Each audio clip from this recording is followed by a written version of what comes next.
ವೇದವಾಕ್ಯವನ್ನೆಲ್ಲ ಮೋರಲಿ ಕನ್ನಡದಿ ಓದಿಸುತ್ತ ಜನರ ವೇದಾಮತಿ ಕೆಡಿಸಿರು. ಸಾಧು ನಿರ್ಗುಣಿಗೆ ಮಣಿವೆನು, ಸಾಧು ನಿರ್ಗುಣಿಗೆ ಮಣಿವೆನು.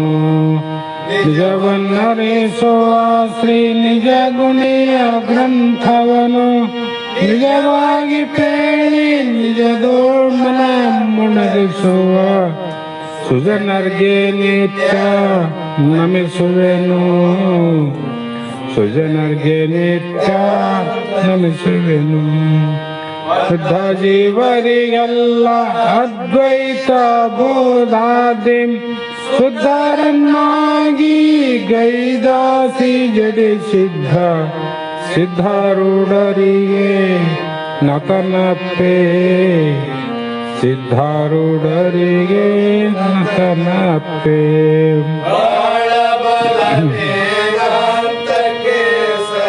ಬಹಳ ಗರ್ಜನೆ ಕೇಳುವ ತನಕ ಬಹಳ ಕೂಗುತ್ತಲಿರ್ಪವಿ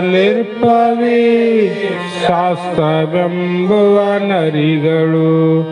ಬಹಳ ಶಕ್ತಿಯ ಸಮೂಹ ಗರ್ಜನೆ ಬಹಳ ಕೇಳಿದ ಬಳಿಕ ಕೂಗವು ಬಹಳ ಕೂಡಲು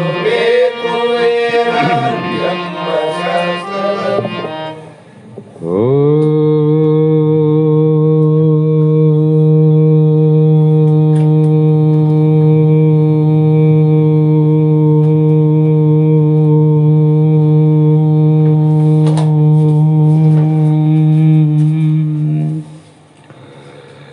ಚಿದಂಬರಂ ಮಠಾಧೀಶಂ ಸಿದ್ಧಾರೂಢಯತೀಶ್ವರಂ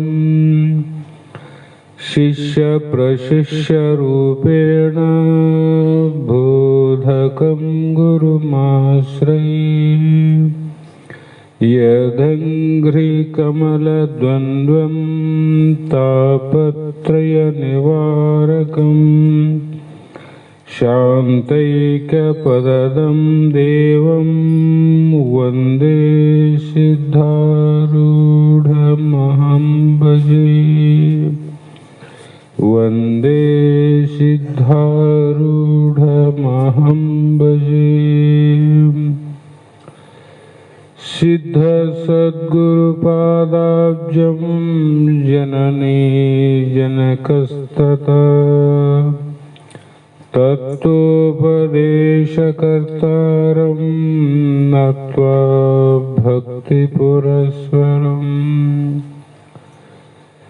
ಜಗದಾದಿ ಜಗದ್ಗುರು ಸಿದ್ಧಾರೂಢ ಮಹಾಸ್ವಾಮಿಗಳ ಶ್ರೀಪಾದ ಪದ್ಮಗಳಿಗೂ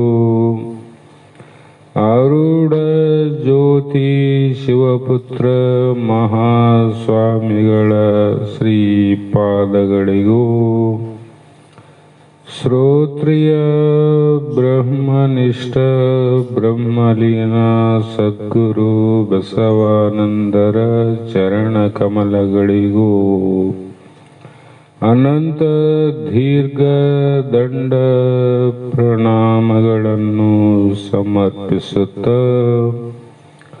ಸದ್ಗುರು ಸಿದ್ಧಲಿಂಗಪ್ಪ ತಾತ ಕಪ್ಪಗಲ್ ಇವರನ್ನು ಮನದೋಳು ಧ್ಯಾನಿಸುತ್ತ ತಮ್ಮೆಲ್ಲರಿಗೂ ವಂದಿಸುತ್ತ ಈ ದಿನ ಇಲ್ಲಿಯವರೆಗೂ ನಡೆದು ಬಂದಂಥ ಶ್ರೀಮನ್ ನಿಜಗುಣ ಯೋಗಿಗಳು ರಚಿಸಿದಂಥ ಪರಮ ಅನುಭವ ಬೋಧ ಎನ್ನುವ ಗ್ರಂಥದ 4ನೆಯ ಸಂಧಿಯ 12ನೆಯ ಸೂತ್ರದ 3ನೆಯ ನುಡಿ ಇಂದಿನ ಆಧಾರದ ವಿಷಯವಾಗಿದ್ದು, ಈ ಸೂತ್ರದಲ್ಲಿ ಮಹಾತ್ಮರು ಒಬ್ಬ ಜ್ಞಾನಿ, ಒಬ್ಬ ಯೋಗಿ, ಒಬ್ಬ ಆರೂಢ ಹೇಗೆ ಜಗತ್ತಿನಲ್ಲಿ ಇರುವನು ಅನ್ನುವುದನ್ನು ಲಕ್ಷಣಾತ್ಮಕ ದೃಷ್ಟಿಯಿಂದ ನಮಗೂ ನಿಮಗೂ ಅನುಭವಕ್ಕೆ ತಂದು ಕೊಡುವ ಪ್ರಯತ್ನವನ್ನು ಮಾಡಿದರು.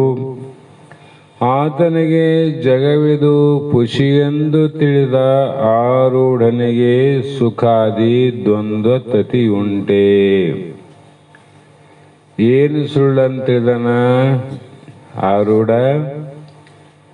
ತನ್ನ ಬ್ರಹ್ಮ ಸಾಕ್ಷಾತ್ಕಾರ, ಭೂತ ವರ್ತಮಾನ ಭವಿಷ್ಯತ್ ಕಾಲ ಎಲ್ಲವನ್ನ ಸಾಕ್ಷಿಯಾಗಿ ಎಲ್ಲ ದೇಹಗಳಲ್ಲೇ ತಾನೇ ಇದ್ದು ತನಗೆ ತೋರುವಂಥ ದೇಹಾದಿಗಳು ನಾಮರೂಪದಿಂದ ಕೂಡಿದ್ದು, ನಾಮರೂಪ ಮಿಥ್ಯ, ತಾನು ಸತ್ಯ. ಅದರಂತೆ ಜಗತ್ತು ಅನ್ನುವುದು ದೇಹ ಅನ್ನುವುದೇ ಆ ಜ್ಞಾನಿಯ ಪಾಲಿಗೆ ಸುಳ್ಳವ. ಏನು ಸುಳ್ಳಾಗ್ಯದ? ದೇಹನೇ ಸುಳ್ಳು ಅಂದಾಗ ಆತನಿಗೆ ಈ ದೇಹದಿಂದ ಆದಂಥ ಯಾವುದೇ ವ್ಯವಹಾರದ ಸುಖ ದುಃಖದ ಸಮೂಹ ಆತನಿಗೆ ಒಮ್ಮೆ ಸುಖ, ಒಮ್ಮೆ ದುಃಖ, ಒಮ್ಮೆ ದುಃಖ ಅಥವಾ ಒಮ್ಮೆ ಸುಖ ಅನ್ನುವುದು ಉಂಟೆ ಅಂದರೆ ಇಲ್ಲವೇ ಇಲ್ಲ. ಆ ಕಾರಣಕ್ಕಾಗಿ ಆತ ಸ್ವತಂತ್ರ ಸಿಂಹಾಸನಾಧೀಶ ಅಂತ ಜಗತ್ತಿನಲ್ಲಿ ಕೊಂಡಾಡ್ತಾರೆ. ಅದನ್ನ ಹೇಳ್ತಾ ಬಂದು 3ನೇ ನುಡಿಯಲ್ಲಿ ಆತನಿಗೆ ಪುಷಿ ದೇಹಾದಿಗಳಲ್ಲಿ ಪುಷಿ ನಿಯಮಗಳ ಪುಷಿ ಜೀವನಿಗೆ ಕಲ್ಪಿಸುವುದು ಏಕೆ? ಬಿಸದಾಕ್ಷಿ ಕೇಳು ಆತ್ಮನು ಅಚಲನು ಅಚ್ಯುತನು ಸ್ವಾದಾಸವಿಲ್ಲದ ಆನಂದ ಪೂರ್ಣನು ಯಾರು? ಆರೂಢ ಪುರುಷನು. ಯಾಕಂದ್ರೆ ಕರ್ಮ ಉಪಾಸನಾ ಕಾಂಡಗಳಲ್ಲಿ ಅವನ ದೇಹ ಇಂದ್ರಾದಿಗಳಲ್ಲಿ ಬೇರೆ ಏನು ಬೇಡರಿ, ಉನ್ನತಿಗೆ ಕಾರಣವಾದಂಥ ನಿತ್ಯ ನೈಮಿತ್ತಿಕ ಧ್ಯಾನ, ಜಪ, ತಪ, ಯೋಗ ಏನಾದರೂ ಸಾಧನೆಗಳನ್ನು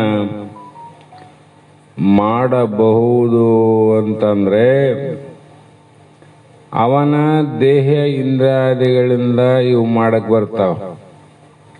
ಜಪ ಎದರಿಂದ ಮಾಡ್ತಿದ್ದಿ? ವಾಣಿಯಿಂದ.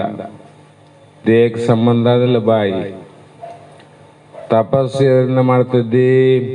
ಮನಸ್ಸಿನ ಸಂಬಂಧದಿಂದ. ಯೋಗವನ್ನೇ ಮಾಡಲಿ, ಧ್ಯಾನವನ್ನೇ ಮಾಡಲಿ, ದೇಹ ಸಂಬಂಧ ಬೇಕಿಲ್ಲಲ್ಲಿ. ದೇಹನ ಸುಳ್ಳಾದಾಗ ಆ ಸುಳ್ಳು ದೇಹದಿಂದ ಮಾಡಿದ ಜಪ ತಪ ಏನಾದರೂ ಸಾಧನೆಗಳು ಅವನಿಗೆ ಸತ್ಯ ಏನು ಅಂದ್ರೆ ಸುಳ್ಳು ಆತನಿಗೆ. ಆದ್ದರಿಂದ ಯಾವುದೇ ಉತ್ತಮವಾದಂಥ ಸಾಧನೆಗಳ ಕರ್ಮಗಳನ್ನು ಮಾಡಿ ಯಜ್ಞ ಮಾಡಿದೆ, ಯಾಗ ಮಾಡಿದೆ, ಯೋಗ ಮಾಡಿದೆ, ಇವುಗಳಿಂದ ಏನು ಫಲ ಅದ? ಗಮನಾಗಮನಗಳ ಫಲ ಅದ. ಶಾಸ್ತ್ರ ಕೇಳೋದು ಸರಿಯಾಗಿ ಕೇಳಬೇಕು. ಗಮನ ಆಗಮನ ಅಂದ್ರೇನು? ಪುಣ್ಯ ಮಾಡಿದ್ರೆ ಆಯಾ ಲೋಕಕ್ಕೂ ಹೋಗೋದು, ಅದು ತೀರಿದ ತಕ್ಷಣ ಮತ್ತೆ ಮರಳಿ ವಾಪಸ್ ಈ ಲೋಕದ ತಾಯಿಯ ಗರ್ಭದ ಜನನ ದುಃಖದಲ್ಲಿ ಒದ್ದಾಡೋದು. ಅಂದಾಗ ಅಂಥದ್ದನ್ನ ಆತ ಯಾಕೆ ಮಾಡ್ಕೋತಾನಂತ ಮಾಡ್ತಾನೇನ್ರಿ? ಹಾಗಾಗಿ ಅವು ಏನು ಮಾಡ್ತಾವಂದ್ರೆ ಪರಲೋಕ ಗಮನಾಗಮಗಳು ಲೋಕಾಂತರ ಭೋಗಗಳವು. ಇಲ್ಲಿ ಮಾಡಿದ್ರು ಕೂಡ ನಿನಗೆ ಯಾವಾಗ ಕೊಡ್ತದ ಭೋಗ ಅದ ಫಲ ಅಂದ್ರೆ ಈಗಲ್ಲ ತಮ್ಮ, ಲೋಕಾಂತರ ಮತ್ತು ಕಾಲಾಂತರ. ಆದ್ರೆ ಈಗ ವರ್ತಮಾನ ಕಾಲದಲ್ಲಿ ಈ ಲೋಕಕ್ಕೂ ಪರಲೋಕಕ್ಕೂ ಮೀರಿದ ಪರತರ ಆನಂದವನ್ನೇ ಪಡೆದಂತ ಆರೂಢ ಸದ್ಯದಲ್ಲೇ ಪಡೆಯಕತ್ತಂದ್ಮೇಲೆ ಮುಂದಿಂದ ಆಪೇಕ್ಷೆ ಇಚ್ಛೆ ಮಾಡ್ತಾರೇನವರು? ನಮಗೆ ಯಾವುದು ಈ ಜನ್ಮದಲ್ಲಿ ಇಲ್ಲಿವರೆಗೆ ಆಗಿಲ್ಲ, ಆಗಲಾರದನ್ನು ಮುಂದೆ ಬಯಸ್ತೀವಿ. ಸಹಜ. ಹೆಂಡರಾದರೆ ಮಕ್ಕಳ ಚಿಂತೆ, ಮಕ್ಕಳಾದರೆ ಹೇಳ್ತಾ ಬಂದಾರಲ್ಲ, ಒಂದು ಆದ ಮೇಲೆ ಇನ್ನೊಂದು ಆಗದೇ ಇದ್ದಾಗ ಅದರ ಮುಂದಿನ ಚಿಂತೆ ಮಾಡೋದು ಸಹಜ. ಅದು ಆದರೆ ಇಡೀ ಜಗತ್ತು ಜ್ಞಾನಿಗಳ ಸಮೂಹ, ಸಂತ ಶರಣರ ಸಮೂಹ ಏನು ಮಾಡಿದರು ಅಂದರೆ ಅತ್ಯಂತ ದುಃಖ ನಿವೃತ್ತಿಯಾದ, ಸಾಕೆನಿಸದ ಸವೆಯದ, ಜೋಕೆಗುಂದದ, ಮತ್ತೊಂದು ಬೇಕೆನಿಸದ ಶಂಭುಲಿಂಗದ ಏಕವಾದ ಸುಖವ, ಆ ಸುಖ ಆನಂದವನ್ನ ಬಯಸಿದ್ರು ಅದು ಸಿಕ್ಕ ಮೇಲೆ ಮತ್ತ್ಯಾಕೆ ಹೋಗ್ತಾರಂತೆ ಇನ್ನೊಂದು ಆನಂದಕ್ಕೆ. ಅರ್ಥ ಮಾಡಬೇಕು, ಅವ್ರಿಗೆ ಆಗಿಲ್ಲ ಅದಕ್ಕೆ ಮಾಡ್ತಾರಂತ. ಕಲಸಕ್ರಿ ತಿಂದ ಮೇಲೆ ಹಳೆ ಬೆಲ್ಲ ಯಾರು ತಿಂತಾರ? ಬಸವಣ್ಣಂದು ಸಣ್ಣ ಮಾತಿದ್ದು. ಹಳೆ ಬೆಲ್ಲ ತಿಂತಿದ್ರು ಹುಡುಕ್ಯಾಡಿ. ಕಲ್ ಸಕ್ಕರೆ ಸಿಕ್ಕ ಮೇಲೆ ಹಳೆ ಬೆಲ್ಲ ಹುಡುಕ್ಯಾಡಿ ತಿಂತಾನೆ ಅವನು. ಯಾಕಂದ್ರೆ ಬೆಲ್ಲಕ್ಕಿಂತ ಶ್ರೇಷ್ಠ ಕಲ್ಲು ಸಕ್ಕರೆ. ವಿಷಯಾಂತರದಿಂದ ಲೋಕಾಂತರದಿಂದ ಆಗುವಂತ ಆನಂದವನ್ನ ಬಯಸ್ತಿದ್ದ. ಯಾಕಂದ್ರೆ ಅವು ಸಾಕೆನಿಸದ ಆನಂದ ಸಿಗದೇ ಇದ್ದಾಗ ಇವು ಬೇಕನ್ನಿಸ್ತಿತ್ತು, ಬೇಕಾಗಿತ್ತು. ಅದು ಸಿಕ್ಕ ಮೇಲೆ ಅದಕ್ಕೆ ಪುಷಿ ದೇಹಾದಿಗಳಲ್ಲಿ ಪುಷಿ ನಿಯಮಗಳ ಪುಷಿ ಜೀವನ, ಹಾಗೆ ಅವನಿಗೆ ಸಾಕ್ಷಿ ಪ್ರತ್ಯಗಾತ ಸ್ವರೂಪ ತಾನಾಗಿ ಆ ಮಿಥ್ಯ ಜೀವ, ಮಿಥ್ಯವಾದ ದೇಹ, ಮಿಥ್ಯವಾದ ದೇಹದಿಂದ ಮಾಡಿದ ಮಿಥ್ಯ ನೇಮಗಳು, ಸುಳ್ಳಿನಿಂದ ಮಾಡಿದ್ದು ಸುಳ್ಳಿರ್ತದೋ ಸತ್ಯ ಇರ್ತದೋ, ಇದು ಲೋಕದ ಅನುಭವ.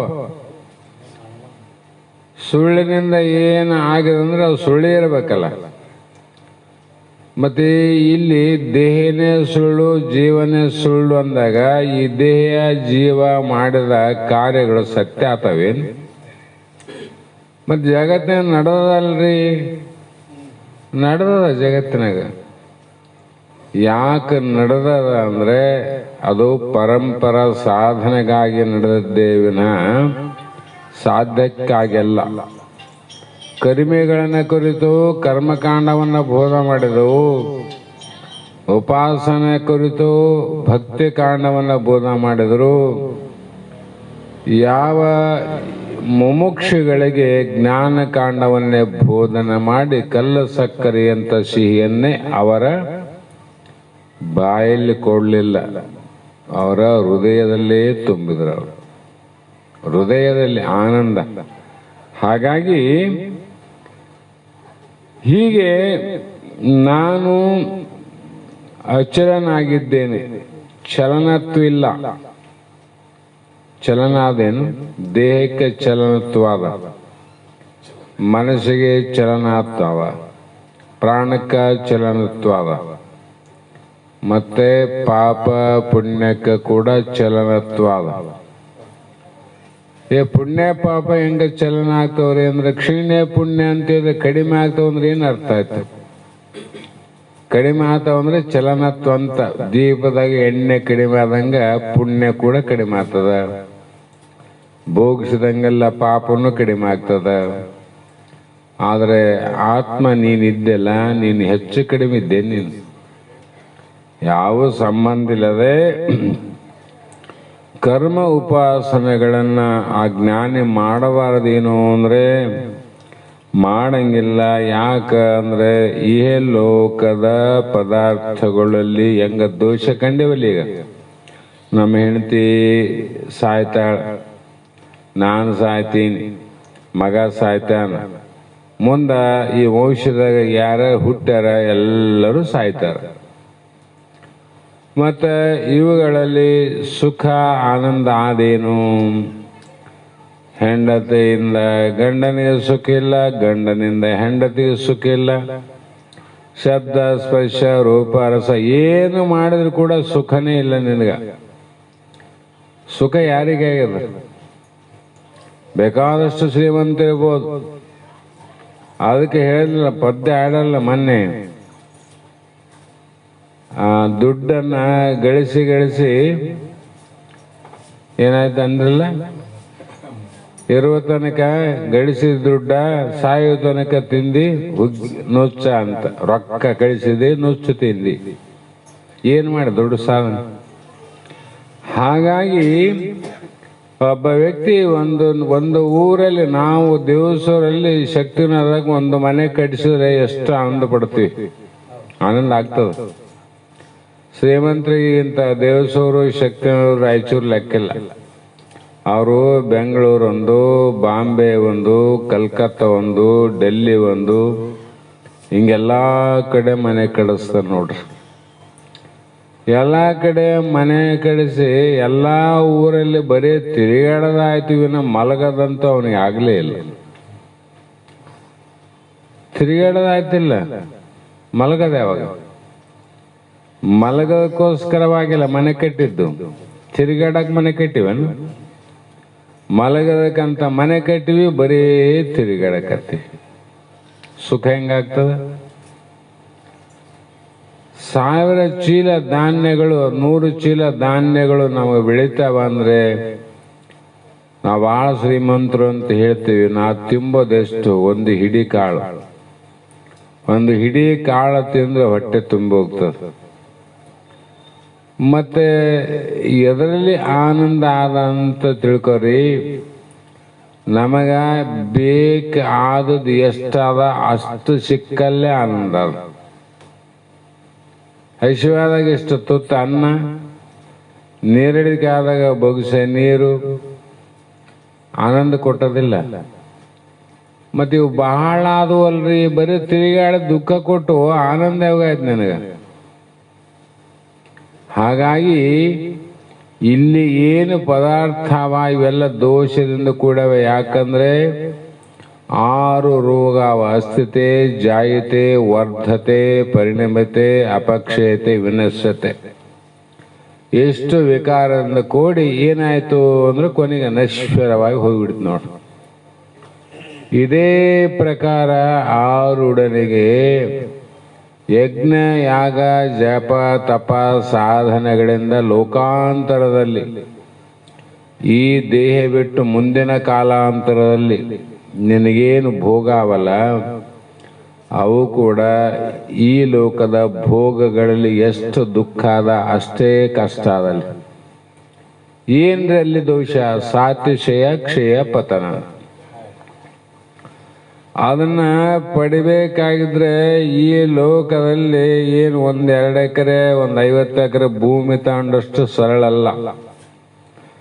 ಒಂದು ಬಾಂಬೆದಲ್ಲಿ, ಕಲ್ಕತ್ತಾ, ಬೆಂಗಳೂರಲ್ಲಿ ಒಂದೊಂದು ಮನೆ ಕಟ್ಟಿದಷ್ಟು ಸರಳ ಅದು. ಮತ್ತೆ ಕೋಟ್ಯಾಧೀಶ್ವರನಾಗಿ ಹಣ ಗಳಿಸಿದಂದ್ರೆ ಹಣ ಗಳಿಸಿದಷ್ಟು ಸರಳ ಅಲ್ಲ ಯಾವುದು? ಲೋಕಾಂತರದ ಪುಣ್ಯ ಭೋಗಗಳು. ಆ ಮನೆ ಕಟ್ಟಿದ್ರೆ ಹೊಲ ತಂಡ ಆಗ್ತದ, ಏನದು?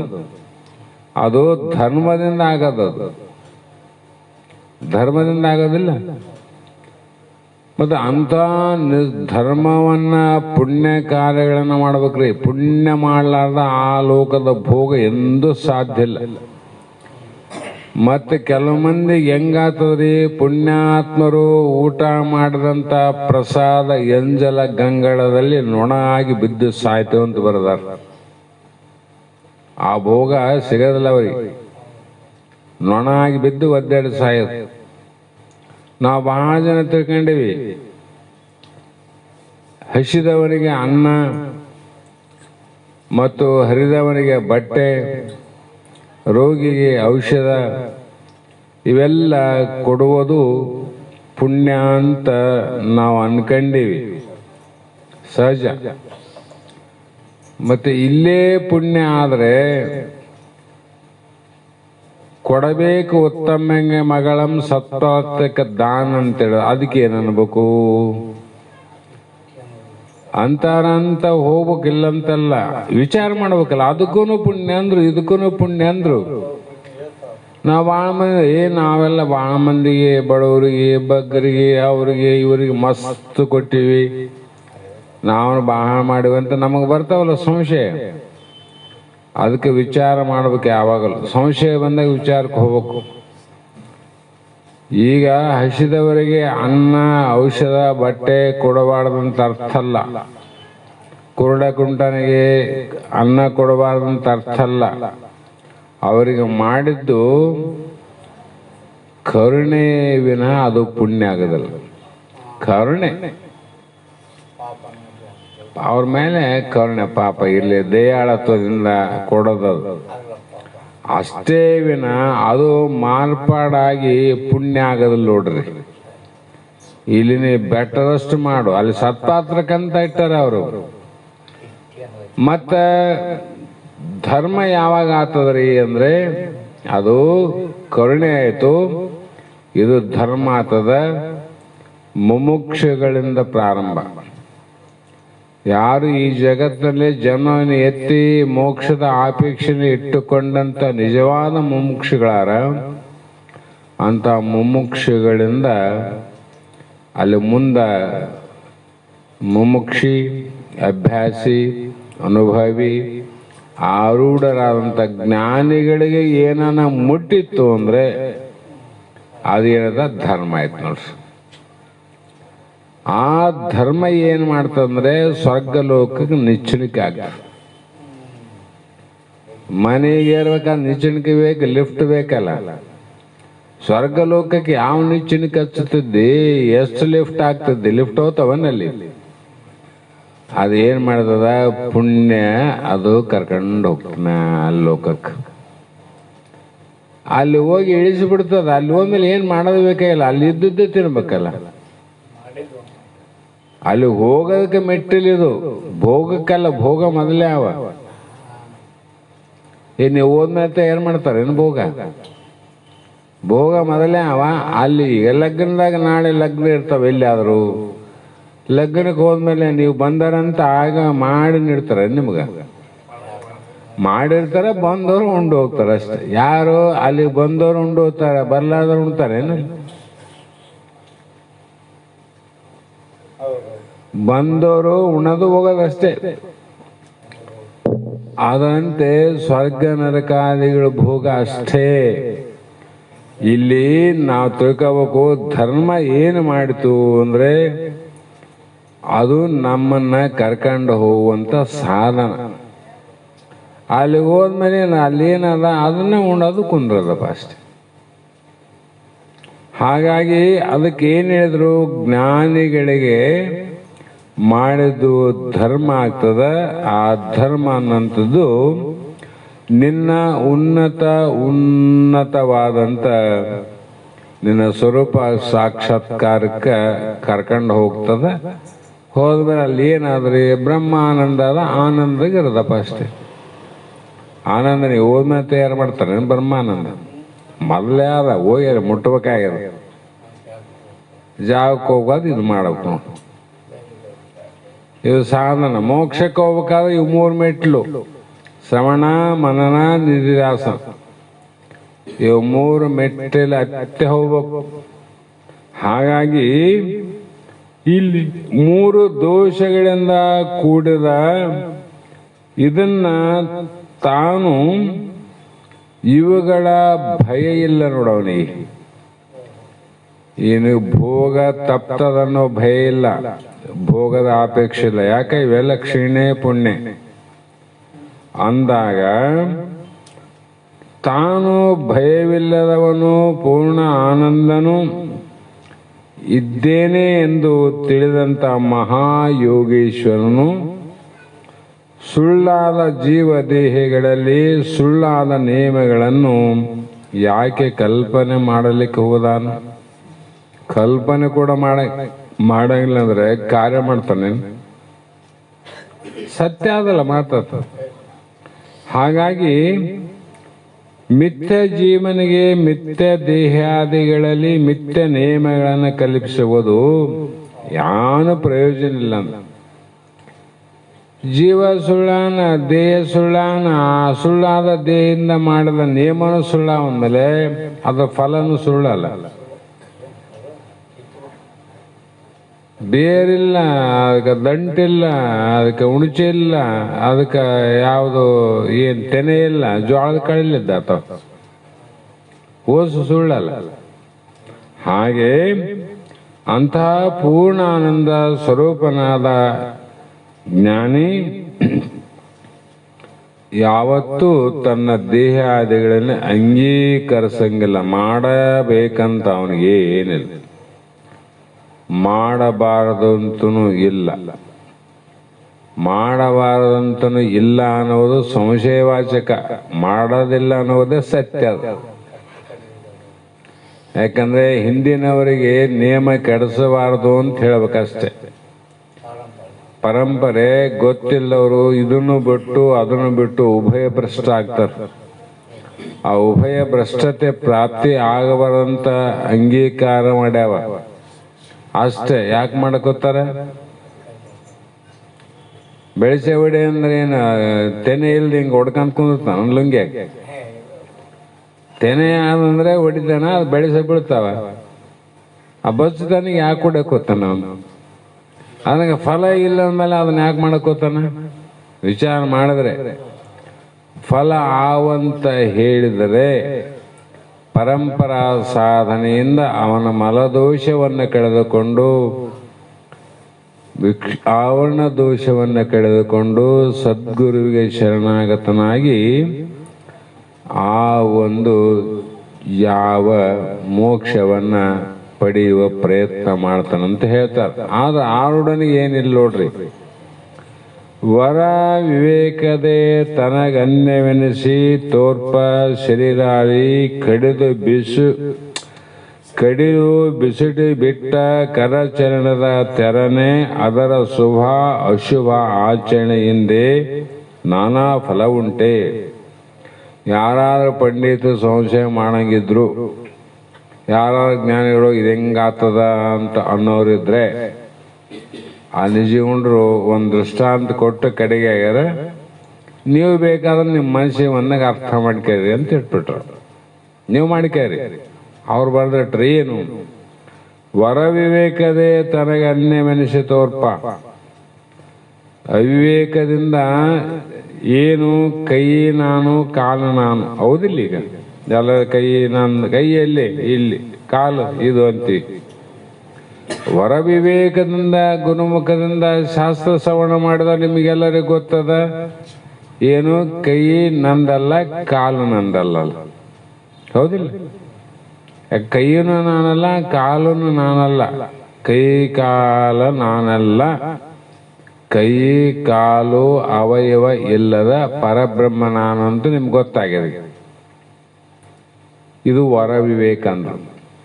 ಹಿಂಗ ತಿಳಿದಂಥವನಿಗೆ ಶರೀರಾದಿ ಕಡಿದು ಬಿಸಿಟು ಬಿಟ್ಟ ಈ ಶರೀರ ದೇಹ ಅದಲ್ಲ, ಅವನಿಗೇನು ದೇಹದಲ್ಲಿ ಒಂದು ಕೈ ಒಂದು ಕಾಲಿಗೆ ಏನಾದರೂ ಕೂಡ ಅದಕ್ಕೇನಂತಲ್ಲ, ಒಂದು ಹುಣ್ಣಾಯ್ತು, ಹುಣ್ಣಾಗಿ ಅದು ನಂಜು ಬಂತು. ಆ ನಂಜು ವಾಸಿ ಆಗಲಿಲ್ಲ, ಕೈಗೂ ವಾಸಿ ಆಗಲಿಲ್ಲ, ಕಾಲಿಗೂ ವಾಸಿ ಆಗಲಿಲ್ಲ. ಅದು ಬಿಟ್ಟಂಗೆಲ್ಲ ಹೆಚ್ಚು ಮೇಲೆ ಮೇಲೆ ಮೇಲೆ ಬರಕತ್ತು. ಆವಾಗ ಆಸ್ಪತ್ರೆಗೆ ಹೋದರು. ಆ ದವಾಖಾನೆಯಲ್ಲಿ ಹಾಕಿದಾಗ ವೈದ್ಯ ಬಂದು ಪರೀಕ್ಷೆಯನ್ನು ಮಾಡಿದ. ಇದು ಮಹಾ ನಂಜು, ಈ ನಂಜು ಮಿತಿ ಮೀರಿದೆ, ಇದಕ್ಕೆ ಏನು ಮಾಡಬೇಕು ಅಂತ ತಿಳ್ಕೊಂಡು ವಿಚಾರ ಮಾಡಿ ಕಾಲಿಗೆ ಮೊಳಕಾಲ ಕೆಳಗಾದ ನಂಜು ಮೇಲೆ ಬಂದಿಲ್ಲ. ಮ್ಯಾಲೆ ಹೋಗ್ಬಾರ್ದಾದ್ರೆ ನಂಜು ಎಲ್ಲಿಗೆ ಬಂದದ ಅಲ್ಲಿ ತನಕ ಕಡಿಬೇಕಂದವ್ರು. ಸಹಜ, ನಮ್ಮ ಅಣ್ಣಗೆ ಆಗಿತ್ತಿದು, ಹಿಂಗ ಪ್ರತ್ಯಕ್ಷ ನನಗೆ ಅನುಭವ ಆಗ.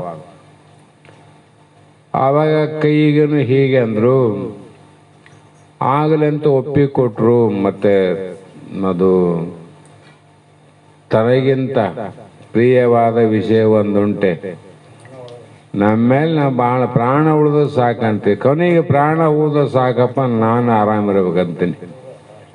ಲಾಸ್ಟಿಗೆ ಒಪ್ಪಿದ್ರು. ವೈದ್ಯರು ಆಪರೇಷನ್ ಥಿಯೇಟ್ರಿಗೆ ಹೋದ್ರು, ಕಡಿಲಿಕ್ಕೆ ಪ್ರಾರಂಭ ಮಾಡಿದ್ರು. ಅಲ್ಲಿ ಪಕ್ಕಕ್ಕೆ 2-3 ಇರ್ತಾರೆ, ಒಬ್ಬನೇ ಕಡಿಯಂಗಿಲ್ಲ. ಅವಾಗ ಕಡಿತಾ ಕಾಲು ಕಡ್ದಾಗ ಏನ್ ಮಾಡ್ತು, ಕಾಲು ಹೋಗಿ ಕಡಿಯೋರಿ ಮೇಲೆ ಎದಿಗೆ ಬಿತ್ತಲ್ಲ ಎದಿಗೆ. ಕೈ ಕಡಿದ್ರೆ ಕೈ ಹೋಗಿ ಅವನ ಕಾಲ ಮೇಲೆ ಬಿತ್ತು. ಕೈ ಕಾಲ ಮೇಲೆ ಬಿತ್ತು, ಕಾಲು ಎದಿ ಮೇಲೆ ಬಿತ್ತು. ಅವನಿಗೆ ಕಾಲಿನಿಂದ ಸುಮ್ಮನೆ ಎತ್ತರಿ, ನೀವು ಒದೆಕ್ ಹೋಗ್ಬಾಡ್ರಿ. ಕಾಲು ಎತ್ತಿ ನೋಡ್ರಿ, ಏನಲ್ಲೇ ಮಗನೇ ಒದಿತೇನೆ ಅಂತೀವಿ. ಒದ್ರೆ ಸುಮ್ಮನೆ ಬಿಡ್ತಾನ ಅವನು, ಏನೇನೋ ಅನಾಹುತ ಆಗ್ತಾವ. ಅದೇ ಕಾಲು ಈಗ ನಿನಗೆ ಎದಿಗೆ ಒದ್ದದಲ್ಲ, ಏನನ್ನ ಭಾವ ಬದಲಾವಣೆ ಆಗಿದೆ, ಸಿಟ್ಟು ಬಂದದ ನಿನಗೆ, ಏನೇನು ಅನ್ಸ್ಬೇಕಾಯ್ತಲ್ವ. ಅದೇ ಕಾಲು ಅವನ ಜೊತೆಗಿದ್ದಾಗ ಏನೇನು ಆತಿತ್ತು, ಶರೀರದಿಂದ ಕಡೆಗೆ ಆದ ಮೇಲೆ ಅದೇ ಕಾಲಿನಿಂದ ಎದಿಗೆ ಒದ್ರೂ ಏನಿಲ್ಲ, ಕೈಯಿಂದ ಪಾದ ಮೇಲೆ ಬಿದ್ರೂ ಏನಿಲ್ಲ. ಕೈ ಮುಗ್ದಂಗಾಯ್ತೆ, ನಮಸ್ಕಾರ ಮಾಡ್ದಂಗಾಯ್ತೆ. ಅಲ್ಲಿ ಯಾವುದು ಒಂದು ಇಲ್ಲ, ಸಂಬಂಧ ಇಲ್ಲ ನೋಡ್ರಿ. ಯಾಕ? ಶರೀರದಿಂದ ಬೇರೆ ಆಗ್ಯದ. ಶರೀರದಿಂದ ಕೂಡಿದ್ದಾಗ ಬಾಧೆ ಆಗ್ತಿದ್ದು, ಬೇರೆ ಆದಾಗ ಯಾವುದಿಲ್ಲ, ಸುಖ ಇಲ್ಲ, ದುಃಖ ಇಲ್ಲ. ಒಳ್ಳೇದು ಅನ್ನಂಗಿಲ್ಲ, ಕೆಟ್ಟದು ಅನ್ನಂಗಿಲ್ಲ. ಅದೇ ರೀತಿ ಆತ್ಮಜ್ಞಾನಿಗೆ ತನ್ನ ಶರೀರದಿಂದ ಕಡೆಗಾದ ಈ ದೇಹನೇ ಕಡೆಗೆ ಆಗ್ಯದ. ಈ ದೇಹದಿಂದ ಏನು ಮಾಡಿದ್ರು ಅದಕ್ಕೇನದ, ಒಳ್ಳೇದ್ರಿಲ್ಲ, ಕೆಟ್ಟದಿಲ್ಲ. ಒಳ್ಳೇದಂತ್ರೇನು, ಕೆಟ್ಟದಂತ್ರೇನು, ಯಾವುದೊಂದು ಸಂಬಂಧ ಇಲ್ಲ. ಅದಕ್ಕಾಗಿ ಕರಚರಣಗಳು ಖಡ್ಗದಿಂದ ಕತ್ತರಿಸಲ್ಪಟ್ಟವೆಂದು ತಿಳಿಯೋಣ. ಆ ಕೈಕಾಲುಗಳಿಂದ ಯಾವುದಾದರೊಂದು ಪುಣ್ಯವಾಗಲಿ ಪಾಪವಾಗಲಿ ಸಂಭವಿಸಿದರೆ ಕೈ ಮುಗಿದಿದ್ದು ಪುಣ್ಯ ಆಯ್ತು, ಎದಿಗೆ ಬಿದ್ದು ಪಾಪ ಆಯ್ತಲ್ಲ. ಆದರೆ ಆ ಫಲವು ತನಗೆ ಸಂಬಂಧವಿಲ್ಲ. ಸಂಬಂಧ ಅದೇನು? ಹಾಗೆ ಮಹಾಪುರುಷನು ಆತ್ಮ ಅನಾತ್ಮ ವಿವೇಕ ರೂಪ ಖಡ್ಗದಿಂದ ತನ್ನ ಶರೀರ ಇಂದ್ರಿಯ ಮೊದಲಾದ ಅನಾತ್ಮ ವರ್ಗ ನಾನಲ್ಲಂತ ಕಡಿಮೆ ಮಾಡ್ಯಾನ. ಶರೀರ ಇಂದ್ರಿಯಾದಿಗಳಿಂದ ಆಗ ನಾನಲ್ಲ ನನ್ನದಲ್ಲ ಎಂದು ಛೇದಿಸಿ ಬೇರ್ಪಡಿಸಿ ಬಿಟ್ಟನ. ಮೊದಲೇ ಸರ್ಪ ಪರೆ ಬಿಟ್ಟಂಗ ಆತ್ಮನಿಂದ ದೇಹ ಬೇರ್ಪಟ್ಟದ. ಅದೇನ ಮಾಡ್ಲ, ತಿಪ್ಪೆಗನೆ ಬಿದ್ರೆ ಅಷ್ಟೇ, ಉಪ್ಪರಿ ಮೇಲೆ ಬಿದ್ರೆ ಅಷ್ಟೇ, ಅದು ಸುಡುಗಡ ಮಕ್ಕಂಡ ಅಷ್ಟೇ, ಸ್ವರ್ಗದ ಮಕ್ಕಂಡ ಅಷ್ಟೇ, ಕಡೆಗೆ ಆಗಿದಲ್ಲ. ಹಾಗಾಗಿ ಅವುಗಳಿಂದ ಅವನಿಗೆ ಯಾವ ಸ್ವರ್ಗ ನರಕಾದಿಗಳ ಫಲ ಆಗಲಾರದು. ಹಿಂಗೇ ಆಗಿ ಮಾಡಿದ ಮೇಲೆ ಏನಾಗದಿಲ್ಲ. ಸ್ವರ್ಗ ಇಲ್ಲ, ನರಕಿಲ್ಲ, ವಿಷ್ಣುಲೋಕಿಲ್ಲ, ಬ್ರಹ್ಮಲೋಕಿಲ್ಲ. ಯಾಕಂದ್ರೆ ತಾನೇ ಪರಮಾತ್ಮ. ಹಾಗಾಗಿ ಅಂಥವನ ಕರ್ಮಕ್ಕೆ ಗತಿ ಏನಪ್ಪ? ಜ್ಞಾನಿ ಆದ್ಮೇಲೆ ಕರ್ಮ ಮಾಡೋಣ, ಏನು ಫಲ ಅಂದ್ರೆ ಗತಿ ಏನಂತ, ಅದಕ್ಕೆ ಏನದ ಫಲ?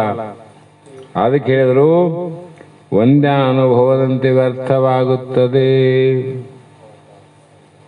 ಹೇಳಿವಲ್ಲ ನಿನ್ನೆ ಮೊನ್ನೆ. ಅಲ್ಲೇನು ಕರ್ಮ ನಡೆದಲ್ಲ, ಭೋಗ, ಸತಿಪತಿಗಳ ಭೋಗ ನಡೆದಲ್ಲ, ಅದಕ್ಕೇನು ಫಲ ರೀ? ವ್ಯರ್ಥವೇ ಅದರ ಫಲ. ಏನೇನು ಮಗು ಆಗ್ತದೇನಲ್ಲಿ? ಕರ್ಮ ನಿಂತದೇನೋ? ನಿಂತಿಲ್ಲ. ಕರ್ಮಕ್ಕೆ ಫಲ ಆಗ್ಬೇಕಲ್ಲ, ಕರ್ಮಕ್ಕೆ ಫಲ ಆಗಿಲ್ಲ. ಯಾಕಾಗಿಲ್ಲ? ಒಂದೇ ಪುರ್ತಂತೆ. ಹಾಗೆ ಅಥವಾ ಆ ಕರ್ಮಕ್ಕೆ ಫಲ ಏನ್ರಿ? ಉತ್ತಮ ಕರ್ಮಗಳನ್ನು ಮಾಡ್ಯಾರ ಜ್ಞಾನಿಗಳು. ಮಾಡುವಾಗ, ಜೀವಂತವಾಗಿರುವಾಗ ಆದಷ್ಟು ಉತ್ತಮವಾದ ಪುಣ್ಯ ಕಾರ್ಯಗಳನ್ನು ಮಾಡ್ತಾರ. ಅವ್ರು ಪಾಪದ ಕಾರ್ಯ ಯಾಕೆ ಮಾಡಕ್ ಹೋಗ್ತಾರ? ಮತ್ತು ಏನೋ ಅರಿಯದೆ ಪಾಪದ ಏನಾನ ಆಗಿತ್ತು ಅಂತ ಇಟ್ಟಿದ್ದಾರೆ, ಆಗ್ತಾವ. ಕೈ ತೆಪ್ಪಿ ಪರೇಚ್ಛ ಪ್ರಾರಬ್ಧದಿಂದ ಅವರು ಮಾಡಬೇಕಂತಿಲ್ಲ. ಇನ್ನೊಬ್ಬರ ಇಚ್ಛೆಯಿಂದ ಹೌದಂತ ಮಾಡಕ್ ಹೋಗಿರ್ತದ. ಅವ್ರ ಕಪಟತ್ವದಿಂದ ಅಲ್ಲಿ ಅಲ್ಲಾಗಿರ್ತದ. ನಿನ್ನ ಕಪಟತ್ವ ಅಲ್ಲ, ಅವ್ರು ಬೇರೆಯವರ ಕಪಟತ್ವ ಮಾಡಿರ್ತಾರೆ. ಅದು ನೀನು ಸ್ವಲ್ಪ ಭಾಗ ನಿನಗೆ ಬರ್ಬೇಕಲ್ಲ. ಪುಣ್ಯ ಮಾಡಿದ್ರು ಪಾಪ ಸ್ವಲ್ಪ ಇರ್ತಲ್ಲ ನಿನಗೆ ಜ್ಞಾನಿಗೆ. ಮತ್ತು ಅದಕ್ಕೇನು ಫಲ ಅಂದರೆ ಒಂದೇ ಪುತ್ರರಂತೆ ಒಂದು, ಇಲ್ಲಂದ್ರೆ ನೀ ತಿಳ್ಕೊ, ಸ್ತುತಿ ನಿಂದೆಗಳನ್ನು ಮಾಡಿದವರಿಗೆ ಅದು ಹೋಗುತ್ತದೆ. ಸ್ತುತಿ ಮಾಡಿದವರಿಗೆ ಪುಣ್ಯ ಹೋಗ್ತದ, ನಿಂದೆ ಮಾಡಿದವನಿಗೆ ಪಾಪ ಹೋಗ್ತದ. ಈ ವಿಷಯವನ್ನ ಮುಂದ ಗ್ರಂಥಕರ್ತರು ಕೂಡ ಹೇಳ್ಯಾರ. ಅದಕ್ಕೆ ಜ್ಞಾನಿಗೆ ನಿಂದಿಸಿದೊಡೆ ಪಾಪ, ವಂದಿಸಿದೊಡೆ ಪುಣ್ಯ. ಹಾಗಾಗಿ ಬಹಳ ಜನಕ್ಕೆ ಬಡವರಿಗೆ ಪುಣ್ಯವನ್ನು ಮಾಡ್ತಕ್ಕಂಥ ಉತ್ತಮ ಸಾಧನೆ ಯಾವುದಂದ್ರೆ ಇದು ಒಂದೇ ನೋಡ್ರಿ. ಇದೊಂದು ಮಾಡಿಬಿಟ್ರೆ ಅವ್ರು ಏನು ಮಾಡೋ ಅವಶ್ಯಕತೆ ಇಲ್ಲ. ಹೆಚ್ಚಿಂದ ಮಾಡಕ್ಕಂತ ಇಲ್ಲಲ್ಲ, ಅದು ಎಲ್ಲದಕ್ಕಿಂತ ಹೆಚ್ಚಿಂದು ಇದೆ ಮತ್ತೆ. ಹಾಗಾಗಿ ಭಗವಂತ ಎಲ್ಲರಿಗೂ ಕೂಡ ಜ್ಞಾನಕ್ಕೆ ಹೋಗಕ್ಕೆ ಅಲ್ಲಿ ಹೋಗಿ ಮುಟ್ಟೋದಕ್ಕೆ ನಿಚ್ಚಣಿಕೆ ಬೇಕಾದ್ರೆ ಧರ್ಮ ಮಾಡು ಅಂತ ಹೇಳಲ್ಲ, ಪುಣ್ಯ ಮಾಡು. ಮತ್ತೆ ಹಿಂಗೆ ಮಾಡ್ಕೊಂಡು ಹೋಗಿ ಬರಂಗಿಲ್ಲ. ಮತ್ತೆ ಇಲ್ಲೇ ನಿಂದನೆ ಶುರುವಾದ್ರೆ ನಿಚ್ಚಣಿಕೆ ಸಿಗ್ತದೆ ನಿನಗೆ. ನೀನು ಆ ಕಡೆ ನಡುವನೆ ಮ್ಯಾಲೆ ಹೋಗಿ ಲೆಫ್ಟ್ ಕಟ್ ಆಯ್ತು ಅಂದ್ರೆ ಕೆಳಗೆ ಬಿದ್ದು ಸತ್ತ ಹೋಗ್ತಿದ್ವಿ. ಹಂಗಾಗ್ತವ. ಆ ಕಾರಣ ಯೋಗಿಯವರನು ತಿಳಿವಿನಿಂದ ಉಳಿದ ಮನೋಧರ್ಮಾಧಿಕವನು ನಿಲ್ಲಿಸಲ ಆಯಾಸಗೊಂಬವನು ಬಿಟ್ಟ ಮಲದ ದುರ್ವಾಸನೆಯನು ಕೆಡಿಸಲ್ಕೆ ಕೋಟಲೆಗೊಂಬನು ಆ ಗಾಂಪನಿಗೆ ಎಣೆಯಕ್ಕೋ. ಈ ದೃಷ್ಟಾಂತ ಕೇಳಿದ್ರೆ ಶಾಸ್ತ್ರ ಕೇಳೋರು ಎದ್ದೋಗ್ಬೇಕು. ಅದು ಹೌದು, ಇಲ್ಲ ಮಾಡ್ತಾರ್ರಿ ಜ್ಞಾನಿಗಳಂತ ಯಾರು ಅಂಬೋರು ಇದ್ರೆ ಎದ್ದ ಹೋಗ್ತಾರೆ ಕಿವಿ ಮುಚ್ಚಿಕೊಂಡು. ತಾಳಕ್ಕಾಗಲ್ಲ ಅವ್ರಿಗೆ. ತಿಳಿವಿನಿಂದ ಅಂದ್ರು ಏನು ತಿಳಿಬೇಕದೀಗ? ಆ ಗುರುವಿನ ಉಪದೇಶ ಜ್ಞಾನದಿಂದ ಅಹಂ ಬ್ರಹ್ಮಾಸ್ಮಿಯಿಂದ ನಾನೇ ಪರಮಾತ್ಮ ಬ್ರಹ್ಮ ಆತ್ಮನಿದ್ದೇನೆ ಅಂತ ಆಗ್ಯದಲ್ಲ. ನಿನ್ನ ಬಿಟ್ಟು ಅನ್ಯವಾದದ್ದೇನಿಲ್ಲ. ನೀನೇ ಜಗದೊಡೆಯ, ನೀನೇ ಜಗದೀಶ. ನಿನ್ನ ಆಧೀನದಲ್ಲಿ 14 ಲೋಕ ಬಂದಾಗ ಆ ಜ್ಞಾನದಿಂದ ಏನಾಯ್ತು? ಈ ಮನೋಧರ್ಮ ಬಿಟ್ಟ, ಮನಸ್ಸಾದ ಮನಸ್ಸಿನ ಧರ್ಮ ಬಿಟ್ಟ, ದೇಹದ ಧರ್ಮ ಬಿಟ್ಟನ, ಇಂದ್ರಿಯಾದಿಗಳಾವ ಇಂದ್ರಿಯಾದಿಗಳ ಧರ್ಮ ಬಿಟ್ಟನ. ಹೌದಿಲ್ಲ? ಹಂಗಾಗಿ ದೇಹದ ಧರ್ಮ ಏನದ?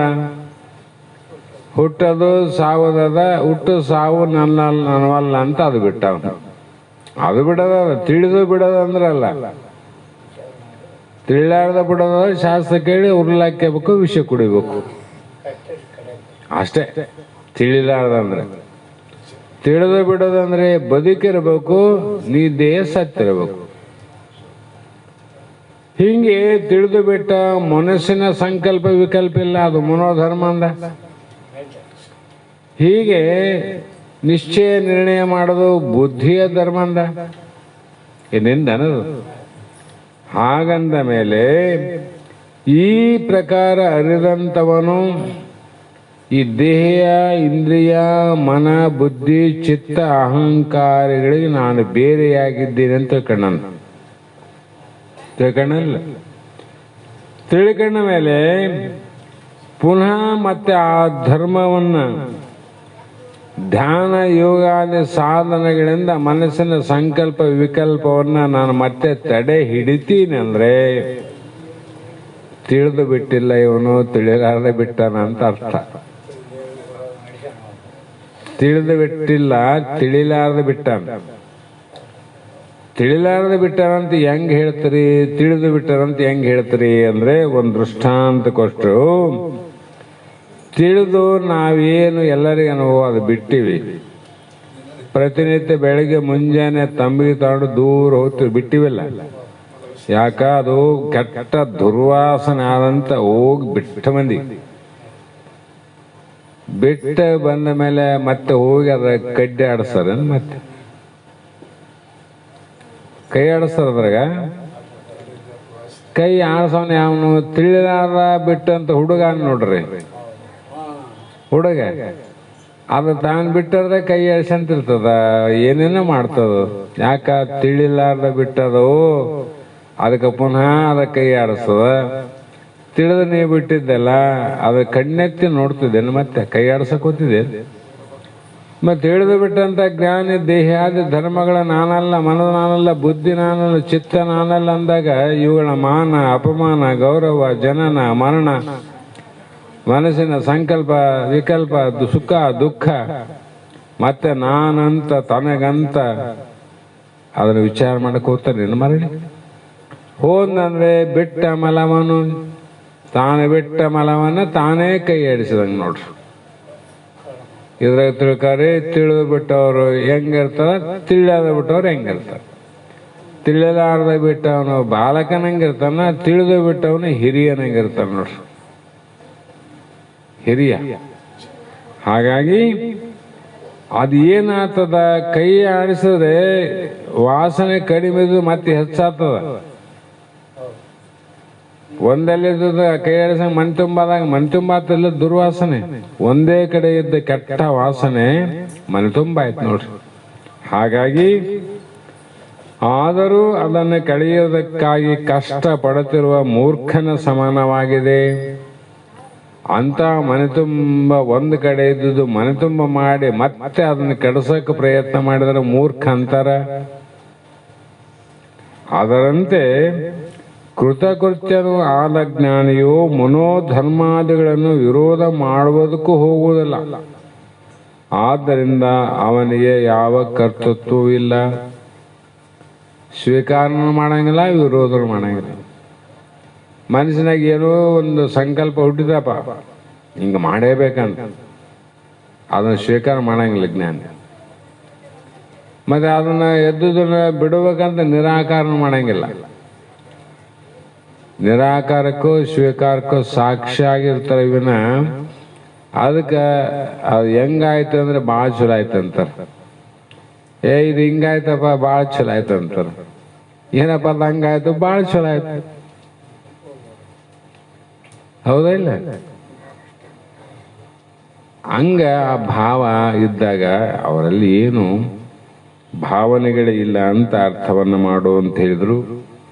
ಇಲ್ಲಿಗೆ ಇವತ್ತು ಶಾಸ್ತ್ರವನ್ನು ಗುರುಪಾದಕ್ಕೆ ವಾಕ್ ಪುಷ್ಪಗಳನ್ನು ಸಮರ್ಪಿಸಿ ಮಂಗಲವನ್ನು ಹೇಳೋಣ. ನಾಳೆಗೆ ಎಲ್ಲರಿಗೂ ಗೊತ್ತದ, ನಾಳೆಗೆ ಎಲ್ಲರೂ ಬಂದು ಅಕ್ಷತಾಕ್ರಿ ಹಾಕಿ ಮತ್ತೇನು ಪ್ರಸಾದವನ್ನು ಸ್ವೀಕಾರ ಮಾಡಿ ಮತ್ತೆ ಯಥಾವತ್ತಾಗಿ ನಮ್ಮ ಕಾರ್ಯವನ್ನು ನಾವು ಮಾಡೋಣ. ಮತ್ತು ನಾಡ್ದ ಇವ್ರದ್ದೊಂದು ಮದುವೆ ಆದ ನೋಡ್ರಿ, ಯಾರ್ಯಾರಿಗೆ ಅನುಕೂಲ ಆಗ್ತದ, ಅನುಕೂಲ ಆದವರು ಹೋಗಿ ಬರೋ ಪ್ರಯತ್ನವನ್ನು ಮಾಡ್ರಿ. ಮಂಗಲಂ ಶಿವಪುತ್ರ ಶಿವಯೋಗಿ ಮಹಾರಾಜ ಯೋಗಿ ತುಂಗಮೈ ಮಾರೂಢ ಗುರುವಾಗಿ. ಮಂಗಲಂ ಶಿವಪುತ್ರ ಶಿವಯೋಗಿ ಮಹಾರಾಜ ಯೋಗಿ ತುಂಗಮೈ ಮಾರೂಢ ಗುರುವಾಗಿ. ಅಂಗಲಿಂಗವೇ ಆಯ್ತು ನಿನ್ನಯ ಸಂಗದಿಂದಲೇ ಸೇವೆಗೈದು ಭಂಗವಾಯಿತು ಎನ್ನ ಮೋಹವು ಮಂಗಲಾಯಿತು ಎನ್ನ ಮನವೋ. ಮಂಗಲಂ ಶಿವಪುತ್ರ ಶಿವಯೋಗಿ ಮಹಾರಾಜ ಯೋಗಿ ತುಂಗಮೈ ಮಾರೂಢ ಗುರುವಾಗಿ. ನೀನು ಜನಿಸಿದಿ ಗರಗಪುರದೊಳಗೆ ಮಾತಾಯಿಯೊಳಗೆ ತನ್ನ ತಿಳಿಯುವ ಆಶೆ ಮನದೊಳಗೆ. ನೀನು ಜನಿಸಿದಿ ಗರಗಪುರದೊಳಗೆ ಮಾತಾಯಿಯೊಳಗೆ ತನ್ನ ತಿಳಿಯುವ ಆಸೆ ಮನದೊಳಗೆ. ಮನದ ಮೈಲಿಗೆ ಕಳೆದು ಹೋಗಲು ನಾನು ಎನ್ನುವ ಅರ್ಥವರಿಯಲು ಭಾನು ತೆರದಿ ಒಳೆವ ಸದ್ಗುರು ಸಿದ್ಧ ಗುರವಿನ ಪಾದ ಪಿಡಿದೆ.